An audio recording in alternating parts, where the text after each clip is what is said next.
నవ్వుల రేడు. నీ నవ్వులతో పడేస్తావు ప్రేమలో.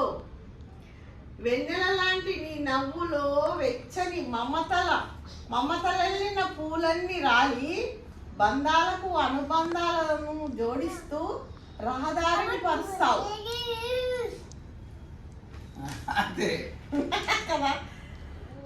మల్లెలాంటి కల్మషం లేని తెల్లని నవ్వులన్నీ స్నేహ మధురిమలను పంచుతూ లోపలెంత మురికి మనసున్న మనుషులైనా మల్లెల్లా మారి నవ్వులు రుగుతారు అందరూ. తర్వాత నీనా అనే పక్షపాతం లేకుండా అందరికీ మర్యాదపూర్వక మమతలను అందిస్తూ సమానత్వానికి ప్రతీకగా ఉంటాడు. నీ నవ్వుల జలపాతంలో ఈదుతూ జీవం ఉన్నంత వరకు బతికేయచ్చు కన్నా.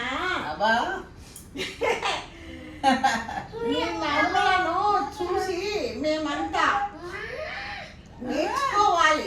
లోపల బయట ఒకేలాగా ఉండాలి. ప్లాస్టిక్ నవ్వులన్నిటినీ భగ్నం చేయాలి.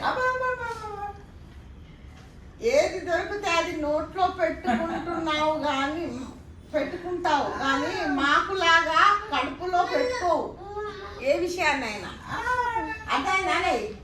ఏది పడితే అది నోట్లో పెట్టుకుంటావు అని మాకులాగా ఏది కడుపులో పెట్టుకోవు. పౌర్ణమి కంటే అందమైన నీ నవ్వులో వెన్నెలంతా ఉడకబోస్తూ మా మనసులనంతా నవ్వుల తోటలో విహరింపజేస్తూ ప్రశాంతతను కాంకగా అందిస్తావు చిన్నోడు. అంతే, ఇంకా రాయలేదు. అదే రాసిన లాస్ట్ 10 minutes లో తీసుకురా. రుద్రాంశ్ మమ్మీ గురించి కూడా రాయాలి కదా మరి. రుద్రాంశ్ మమ్మీ తర్వాత